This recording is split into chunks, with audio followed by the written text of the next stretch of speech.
Alrighty, hello everyone, back down in the workshop again. I've just set up the camera so that you can see the oscilloscope properly.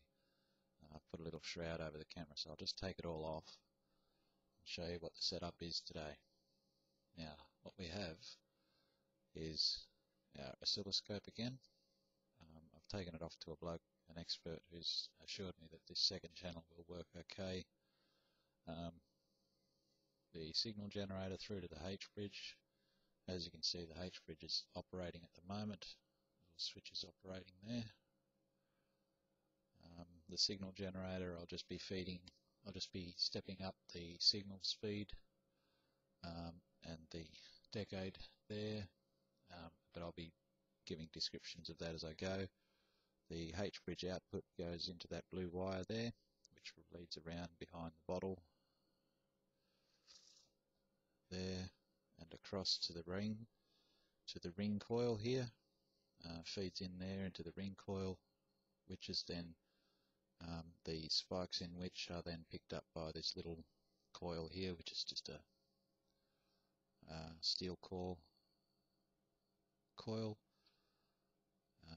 which the oscilloscope is hooked to. So that's the sensing signal, or the sensing coil, from the H bridge spikes going into that large outer round coil.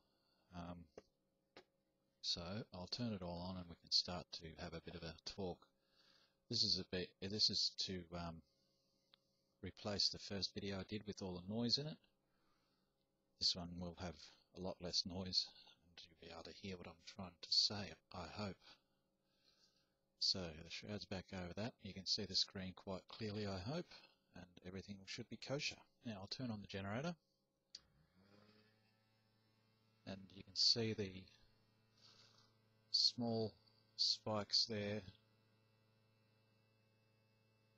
of the H bridge turning off and on the energy in either direction in that ring coil.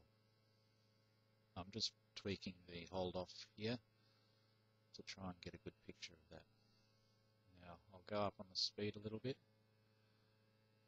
and you can see that there's there now a fairly clear picture. So I'll speed up some more. We're still on the 1K scale. I'll speed up some more and you can start to then see, just slowly speeding up, there's all sorts of harmonics all through it where the spikes match. There's one there. Oops. Somewhere, not there. One there. Catch on to that one.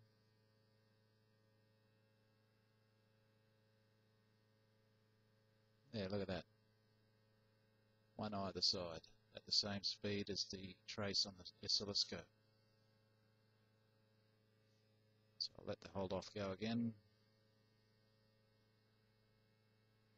And I'll speed up signal generator some more. Still on the 1K scale, so we're just speeding up through the 1 kilohertz scale here.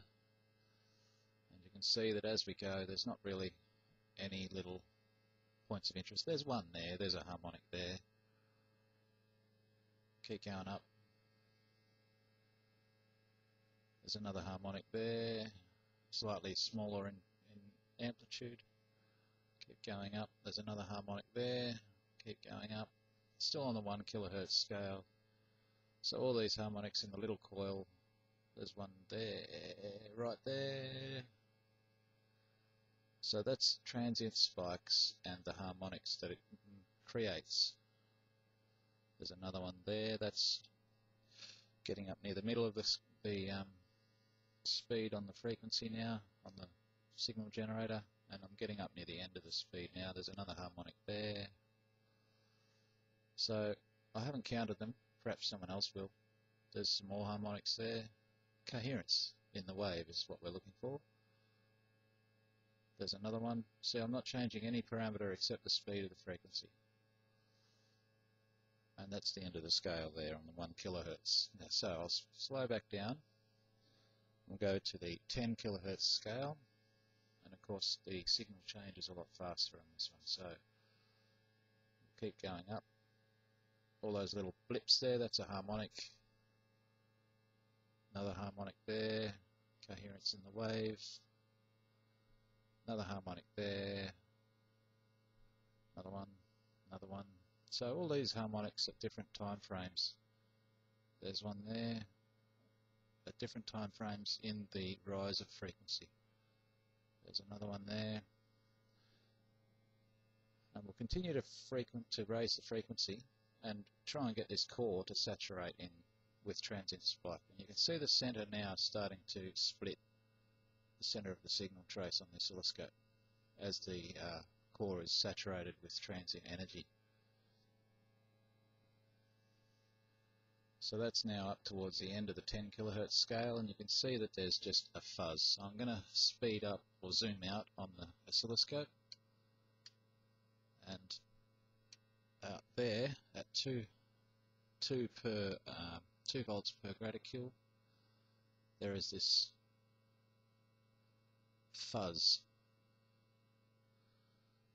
And I'll speed up the signal, speed up the frequency a little on the oscilloscope, go to 1 hertz, or 0.5, might be better, 0.5 per division.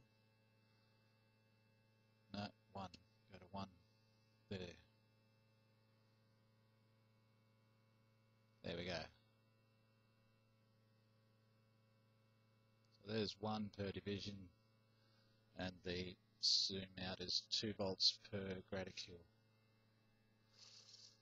And that's at the top of the 10 kilohertz scale, so that's up near 100 kilohertz. So we'll go down to the base of the 100 kilohertz and speed up from there. So that's where we were.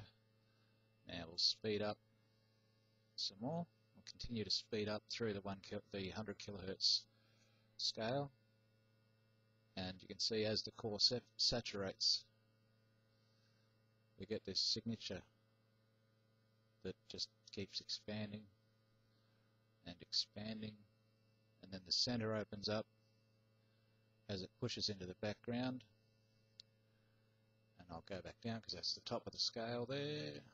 Go back down in speed up to the 1 megahertz scale now, way beyond transient core saturation.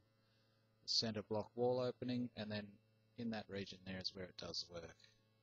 And keep speeding up, and that center block wall flattens out and does that. I'm not going to go any faster than that because it just doesn't like it. But that's in the 1 megahertz scale. So I think that's a little bit faster, and obviously not transient energy that is doing the work.